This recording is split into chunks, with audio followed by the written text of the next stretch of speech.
¿Qué tal, amigos de Firma la Podcast? Pues bueno, ya tenemos finalistas. Anduvimos muy atinados por ahí con los picks, con los pronósticos el fin de semana. Y bueno, Aloisio viene hasta de lujo. Trae ahí ya una gloriosa playera del América que pues va por el tetracampeonato. ¿Cómo estás, Aloisio? ¿Qué tal, amigos? Saludos a todos. Mira, y lo curioso es que con esta playa no se ganó absolutamente nada, pero digo, es muy querida por los fans, incluyéndome a mí. Es una joyita por ahí. Eh, y muy bien, contento sobre todo porque lo que dije por acá se cumplió. Yo estaba tranquilo en el sentido de que América se había visto muy superior, que América dependía de sí mismo para pasar a la siguiente ronda, en el sentido de que si aprovechaban lo que generaban, iban a estar en la siguiente ronda. Creo que sí faltó ahí Brian Rodríguez, pero bueno, Borja hizo un partidazo, ya lo hablaremos más adelante, pero nada, contento de un show más, de un episodio más y vamos a darle. Totalmente. Y bueno, hablando de show, pues bueno, show el que dio Alexis Vega, pues con Toluca frente a los Tigres, fueron al infierno del Nemesio 10 y pues la verdad que los Tigres fueron unos simples meninos que quisieron pues buscar hacer temblar al diablo y a diferencia de Rayados, pues no se vio. O sea, Tigres no la olió. Alexis se encargó rápidamente por medio de un penal de poner el primero, luego por ahí se quejan y lloriquean de un gol anulado en fuera de lugar, que pues pudo haber estado dudoso o no, pero al final del día la superioridad del Toluca era muchísima. Por ahí el Gacero López en un muy buen quiebre anota el segundo, con una jugada de Vega muy buena por el lado derecho, y después Vega replica esa arrancada en slalom, pues como nos las enseñó Messi muchas veces desde el lado izquierdo, y bueno, puso el tercero en el ataúd de los Tigres. Aloisio, pues Vega está en el mejor momento de toda su vida. Sí, no, anda en un momento de forma espectacular. Yo creo que pieza angular de los motivos por los que estamos viendo a este Toluca en semis. Sin embargo, me parece que la serie se termina por sentenciar más por lo que no puede hacer Tigres o su incapacidad de generar peligro que realmente. Toluca fue la mejor ofensiva del torneo. Sabíamos que iban a tener oportunidades de gol, pero a diferencia del partido contra Monterrey sí pudo generar y se le vio las costuras a la defensa de Toluca. Yo lo mencionaba por aquí la semana pasada, Tigres no tenía argumentos para pasar, o sea, no se le veía. Tú dijeras, no, bueno, viene un Lainez en buen momento de forma, como ese Córdoba que los acarreó durante algunas, fue la liguilla pasada o durante algunas liguillas pasadas. Sí, ¿no? O sea, la liguilla con Siboldi, donde son campeones, es toda de Córdoba. Toda. Y ahí todos decíamos, bueno, pues hay Tigres, pues más o menos, porque si te recuerdas, este torneo con Siboldi venían fatal, o sea, nadie esperaba que llegaran a la final. Y Sí, llegan. llega Siboldi a falta de pocas jornadas, cuando el Chima Ruiz estaba a punto de dejarlos fuera, y Sí. Córdoba se ilumina toda esa liguilla. Sí, y ahí es donde decíamos, bueno, parece que Tigres colectivamente no tenía como formas o sistema, pero tenían a un Córdoba muy contundente, o digamos muy tocado por la varilla. Entonces, ahora mismo no veía yo a alguien en Tigres. Me decepcionó, a ver cómo lo formulo. Me decepciona un poco Gorriarán, en el sentido, me decepciona un poco Gorriarán y Bruneta, en el sentido de que pues yo creo que sobre ellos estaba la responsabilidad de generar fútbol ofensivo, pero de igual manera creo que estaban un poco aislados o ¿no? sin muchos apoyos. ¿Tú cómo lo viste? Sí, yo creo que no había el suficiente soporte en este equipo, como tú dices, a Bruneta y Gorriarán, pues en campo son los mejores jugadores de Tigres, pero no hay esa coyuntura de equipo, esa construcción que sí se le ve al Toluca, porque bueno, tú ves que ya tienen muy mecanizado dónde va a estar parado Alexis, dónde va a estar Marcel para empezar a distribuir el juego. Se habla muy poco y es de los jugadores que creo que menos se ha valorado a lo largo de la temporada del Toluca, pero creo que el Canelo Angulo ha dado un gran torneo. Ya lo venía mostrando anteriormente con Chivas, fue parte del proceso de la selección olímpica de Tokio, al final no termina yendo, pero la verdad es que es uno de los jugadores que, bueno, llegó en su momento junto con Alexis a los Diablos y ahora Mohamed pues le ha estado encontrando ese lugar importante para conectar el medio campo con la propia delantera. Entonces creo que sí ha sido esas triangulaciones, Angulo, Marcel, Alexis, pues por un propio Paulinho, que a Paulinho lo tienes que surtir. Y eso lo ha entendido muy bien Mohamed. Sí, digamos que Paulinho no es un delantero autosuficiente, no es un Henry Martín, digamos, que participe demasiado en la construcción de las jugadas. Sin embargo, me parece que Toluca sabe muy bien su juego, conoce muy bien sus piezas, la elección de roles, pues qué podemos esperar de Mohamed, ¿no? La elección de los roles está siendo exquisita, teniendo a Marcel en un primer escalón, pasando por el Canelo y terminando con Alexis Vega. Me parece que ese tridente o ese trío en el sistema ofensivo de Toluca es lo que los tiene hoy en día en la gran final. Sí, totalmente. Por ahí yo me ataqué de risa porque, bueno, vi por ahí en X o Twitter, según como le digan los que nos están viendo en FanFest, que, bueno, reiterarles la invitación, que se suscriban o si nos están viendo en diferido en YouTube, que se vengan para acá. El link va a estar ahí en la descripción.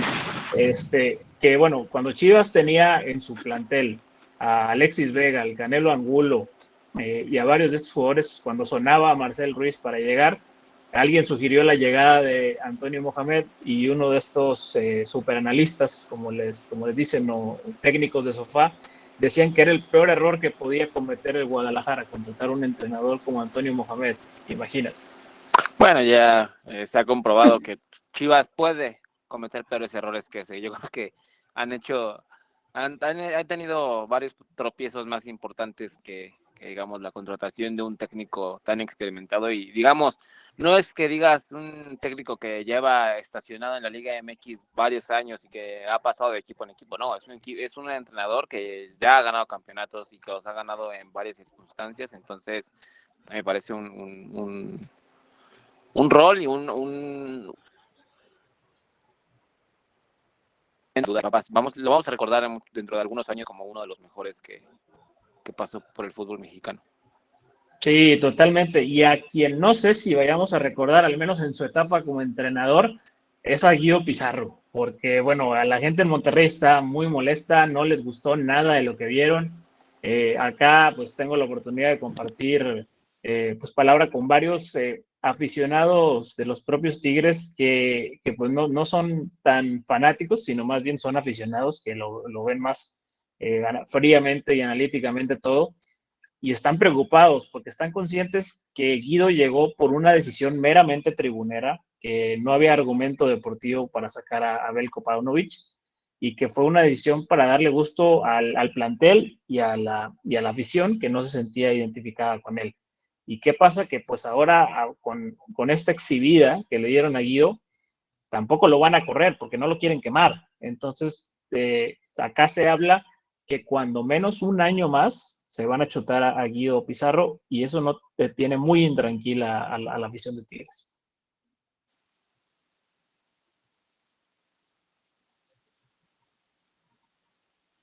Yo no te escucho. Disculpa, tenía apagado mi micro. Te mencionaba que me parece me parece que la afición de Tigres es muy particular, ¿no? Es una afición dura, que sí tiene un arraigo muy, muy grande con su equipo, pero muy dura también al final del día, muy exigente, si lo podemos poner de una manera. Entonces, y es una afición, digámoslo, muy terca, si lo podemos de alguna forma, pues sí, muy, muy, muy aferrada a sus ideales, a sus ideas. Cuando no les gustó un técnico, pues no les gustó y no les gustó. Yo creo que la afición se encarga de correr a Paunovic porque la afición se enciende, los jugadores tampoco aportan y digamos, sabemos cómo se maneja el fútbol mexicano, no podemos, había algunas teorías obscuras que decían que desde los mismos jugadores se filtraba información a la prensa y esa misma prensa enardecía a los aficionados y era un círculo vicioso que pues terminó como terminó, ¿no? Terminó con el despido de Belko Paunovic, que hoy le está yendo muy bien en España. Tiene ahí Sí, al Real la Oviedo. realidad, la gente sigue sin perdonarle a la directiva cómo corrieron a Siboldi. El Sí, tema no. con Siboldi es algo ahí que quedó muy plasmado, muy dolido, dejó una cicatriz fuerte. También por eso creo que no apoyaron, nunca se sintieron identificados con Pauno, porque el tema de Siboldi caló mucho, porque además fue un entrenador que era leyenda como jugador del club, que llegó, como dijimos, tomó un equipo a la deriva, los hizo campeón, al siguiente torneo los llevó a la final, que es cuando pierden con el América en el primer campeonato de las Águilas, y lo echaron así, pues sigue sin haber pues una situación real de qué sucedió. Entonces también eso abonó mucho a todo este mal ambiente o mala situación que se ha generado alrededor de Tigres. Sí, digamos que es un entorno turbio, ¿no? No es un entorno tal vez lo más cómodo o el ideal para que un entrenador nuevo y además un entrenador, digamos, creo que hay culpa de los dos lados, ¿no? También sabemos que Paunovic, sabemos cómo salió de Chivas, sabemos la situación que venía arrastrando del rebaño sagrado, entonces por ese lado sí creo que quizás haya corresponsabilidad de ambas partes, pero bueno, la situación es esa. Lo que yo leía hoy en el curso del día es que la directiva de Tigres tiene pensado hacer un proyecto Ferretti con Guido Pizarro y un proyecto, bueno, a lo que voy es que quieren un proyecto a largo plazo con Guido, que me parece que sería lo más sensato. Si estás en un periodo de reestructuración y sobre todo de un recambio generacional tan fuerte como es la salida de los Nahuel, de los Gignac, de los Aquino, de los Diego Reyes, de todas estas piezas, pues sí me parecería. En el enfoque sí, pero ¿tú crees que el encargado ideal debe ser Guido? Porque, a ver, un proyecto Tuca lo hicieron cuando el Tuca ya tenía Claro. múltiples campeonatos de Liga MX ganados, no lo hicieron con un improvisado que en ese mismo torneo el día antes había jugado como contención titular. Sí, pero digamos, no están poniendo con todo respeto de director técnico a Diego Lainez. O sea, Sí, en no, el no, no, sentido y de que tampoco están poniendo a Marcelo Michele Año o a sí, Rafa sí, sí, Puente Jr. a lo que voy es que pues, sabemos, reconocemos y creo que todos los que admiramos el fútbol mexicano sabemos con nombre y apellido de qué estamos hablando cuando se menciona a Guido Pizarro, un crack, un emblema totalmente de los Tigres.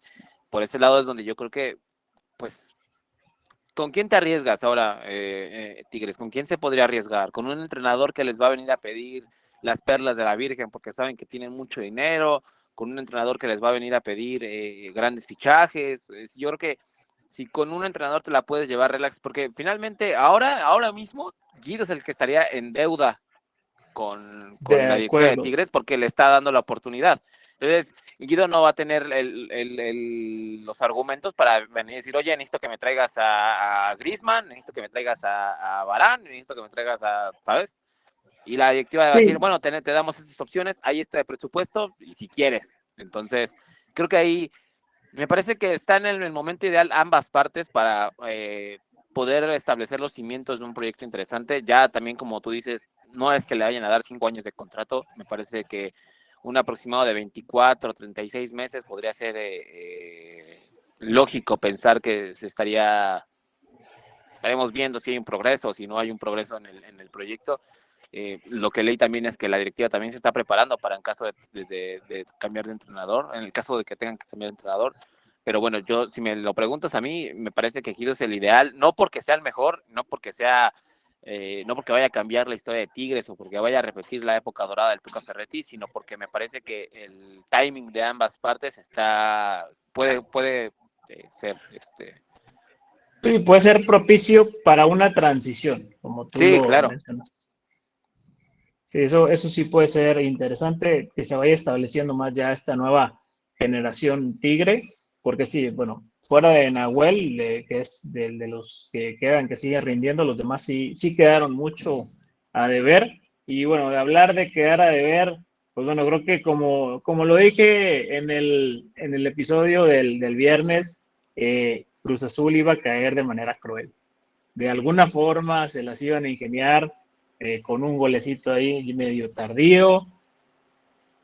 Tal vez no nos imaginábamos el personaje, no nos imaginábamos el villano, la forma, pero pero pasó lo que pasa siempre, lo hizo. Al final del día, eh, cuando Cruz Azul parecía que ahora sí tenía la suerte de su lado, porque el América, como en ese partido de ida de la CONCACAF, le pudo haber seguido 3 o 4-0 ganando en medio tiempo, pues no entraba la pelota y parecía que tenía todo a su favor.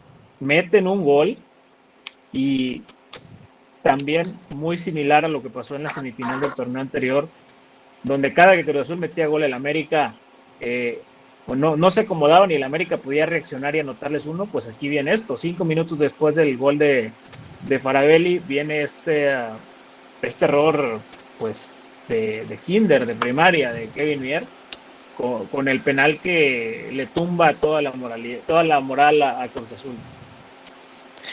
Y es que la realidad es que cuando sucede este penal, Cruz Azul estaba, yo viendo el partido, a ver, cuando cae el gol de Farabelli, sí es verdad que comenzaron algunas dudas, sí dije, a ver si no,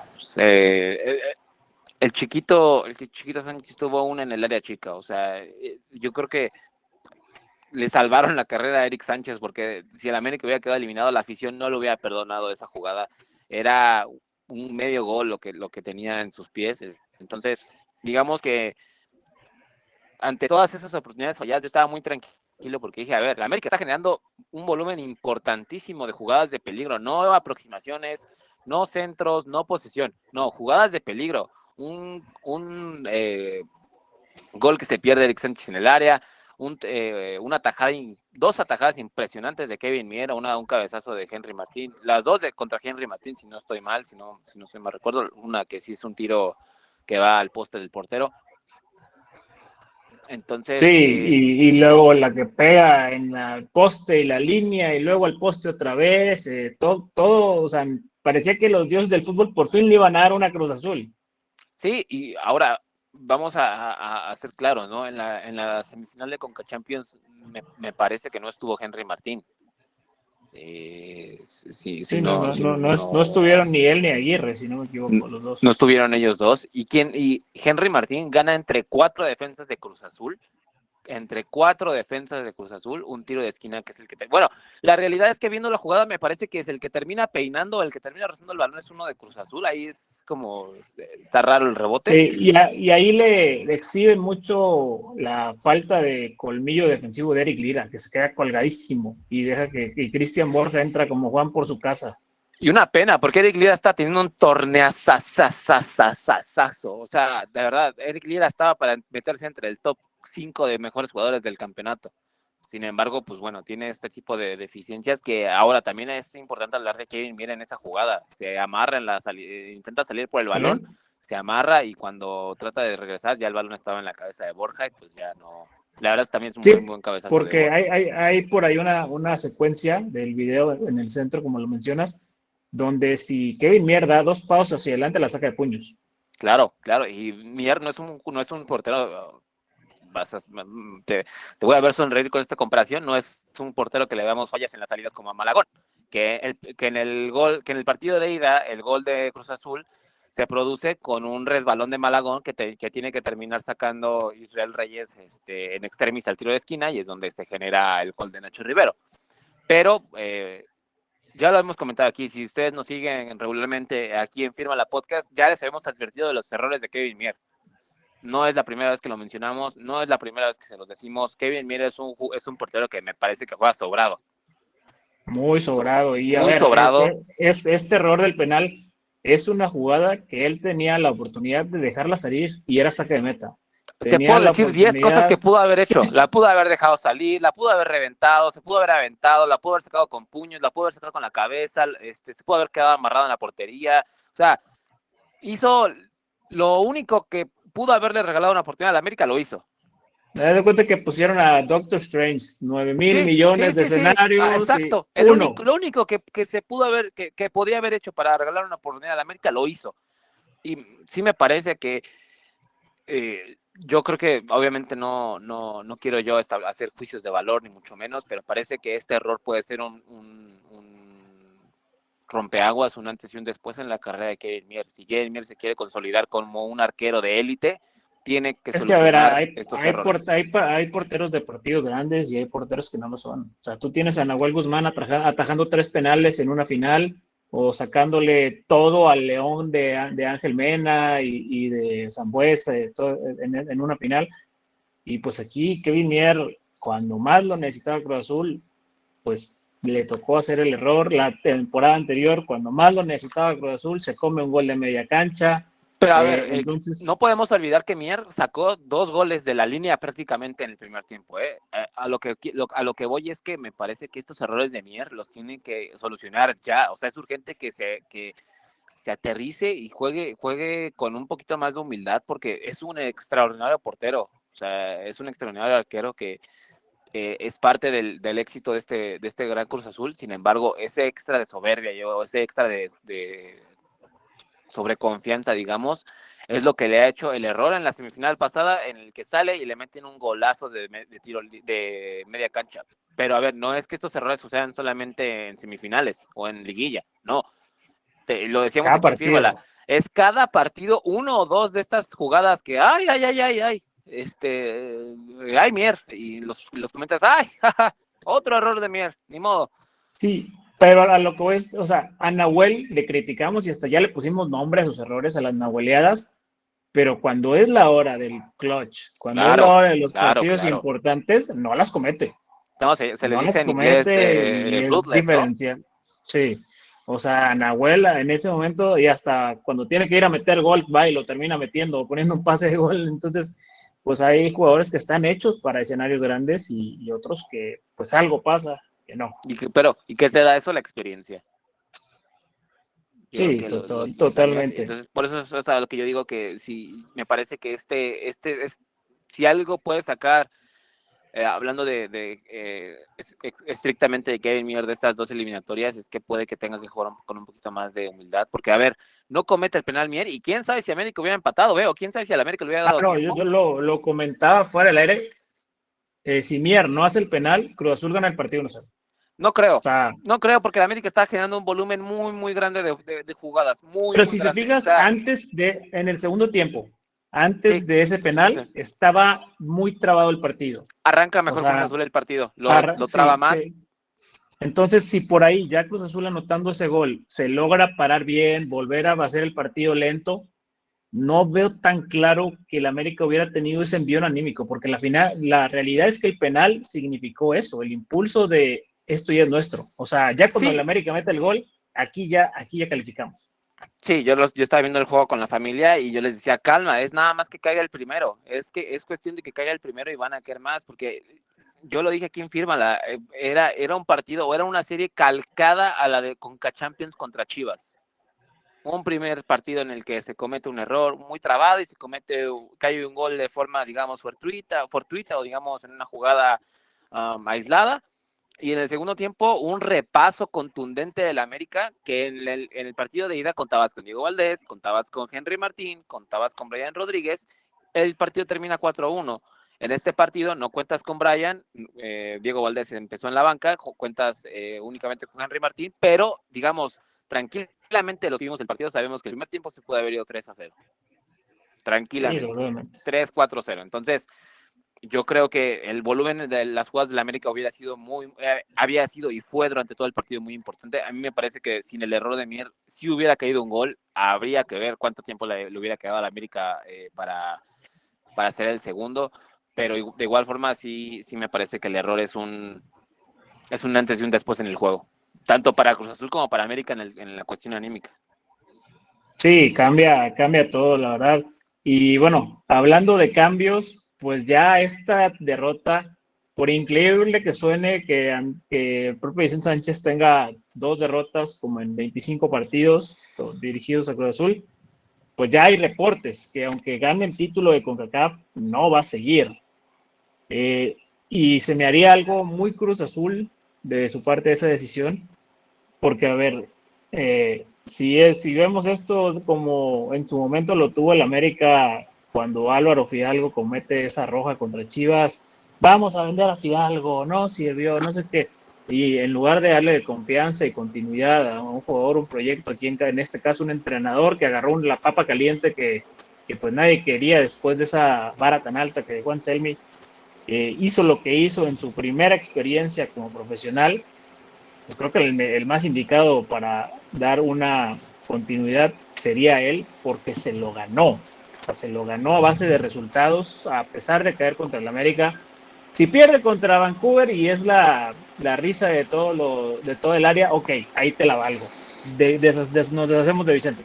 Pero ganar con CACAF, llegar hasta semifinales en Liga, no sé qué más puede pedir Cruz Azul. Pero a ver, no, Guillermo Almada, ¿no te pareciera un upgrade? Pudiera ser un upgrade, pero ¿qué te garantiza que, que no se va a pelear con el vestidor, que no va a haber porque ya le metiste 70 millones a este proyecto. Este proyecto ya trabajó bien con el que está. Si llega Almada, a diferencia de Pachuca, aquí va a llegar pidiendo jugadores. Entonces le vas a tener que meter el otro tanto. Y a diferencia de Pachuca, porque no es la filosofía de Cruz Azul, tampoco le va a gustar si le desarman el plantel a cada rato. Entonces, no sé si haya una garantía cuando, como dicen ahora sí que cuando tienes algo que sirve, pues no le muevas, o que no está roto, no le muevas.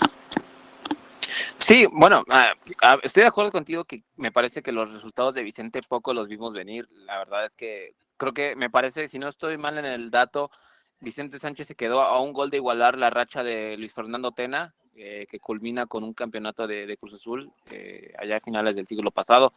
Eh, entonces, Sí, por me ejemplo, parece... muchos recordamos al América de Carrillo, que llegó a Uh-huh. 25 sin perder, si no me equivoco. Vicente Sánchez estaba por su partido 20. O sea, Sí, claro. o sea, no es poca cosa. No, claro que no. Pero a ver, si tú lo pusieras en porcentaje, ¿cuánto porcentaje de esto le echas al plantel y cuánto de esto le echas al técnico? De un plantel de 80, 90 millones de dólares. No, a ver, necesitas un plantel, y obviamente hay mucha responsabilidad ahí, pero creo que, bueno, lo platicábamos tú y yo fuera del aire y ayer también. Muchos de estos super refuerzos carísimos que trajeron, sobre todo los del mercado de invierno, fueron un fiasco. Sí, O sea, Luca Romero nos sirvió, el propio Bogus no vio una, Omar Campos no se demostró porque Rotondi es el titular, que Omar Campos no pudo ahí tener un buen partido. Chiquete, pues al final sí se logró ser titular, pero tampoco fue un factor diferencial para el no, pero equipo. también titular por la baja de Rotondi, ¿no? Porque tienen que recorrer a Piovi y tiene que ahí entrar Chiquete, digamos, un Sí, poco o sea, favorecido por las bajas en la defensa. sí, y bueno, hay que recordar también, a ver, Cruz Azul juega sin el Toro Fernández, sin Rotondi, sin Nacho Rivero y sin Montaño. O sea, Cruz Azul juega sin cuatro habituales. O sea, Vicente y pierde un partido de 20 sin cuatro habituales del equipo. Y que le pasa lo que Entonces, le pasó a la América en la Conca Champions, que llega a que venía la América bien, pero en la Conca Champions pierde sus piezas clave y termina eliminado. sí, entonces por eso yo sí creo que Vicente hizo su caso bastante serio y Cruz Azul lo menos que podría hacer es darle el siguiente torneo de respaldo, porque pues al final del día ya demostró que puede con el cargo, que puede con el plantel, y hasta él podría decir, a ver, hice funcionar a jugadores que pues yo no los pedí, yo no los traje. Lo decía el propio Farabelli en la entrevista con Pepe del Bosque. A diferencia de Manselmi, nos da libertad de jugar un poco más libres. Entendió de cierta forma cómo dar continuidad, pero también imponiendo de lo que él busca. Entonces te habla de que es un vestidor que está cómodo con el entrenador, que está contento con lo que están proyectando, para venir a cambiarles toda la dinámica con la intensidad de Almada. No sé si sea una buena decisión, tal vez puede ser una bomba de tiempo. Pues sí, sí, digamos, es complicado. Sabemos también los temas políticos que hay dentro de Cruz Azul, con sus directivos. Entonces, pues sí va a ser interesante lo que vayan a decidir. Yo no estoy dentro de los entrenamientos de Cruz Azul, ni conozco la cercanía del plantel, pero ¿no te parece que la entrada de Amaury Morales es muy tarde? La entrada de Lucas Romero es muy tarde. Sobre dependencia de Ángel Sepúlveda, que ahora Ramón Juárez bueno, no Ramón Juárez porque no empezó, pero tanto Israel Reyes como Sebastián Cáceres le ganaron casi todos los duelos.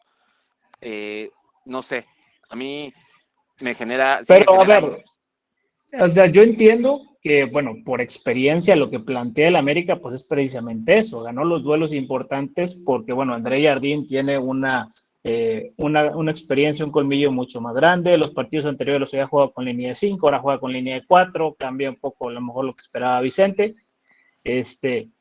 pero el cambio de Amauri lo entiendo, sí, fue tarde. El de Lucas Romero también, porque Bogus no había hecho nada. No sé si a lo mejor estaban apelando a que pudiera, porque tuvo una por ahí Se que la pierde una de termina gol, tirando por fuera, sí. impresionante.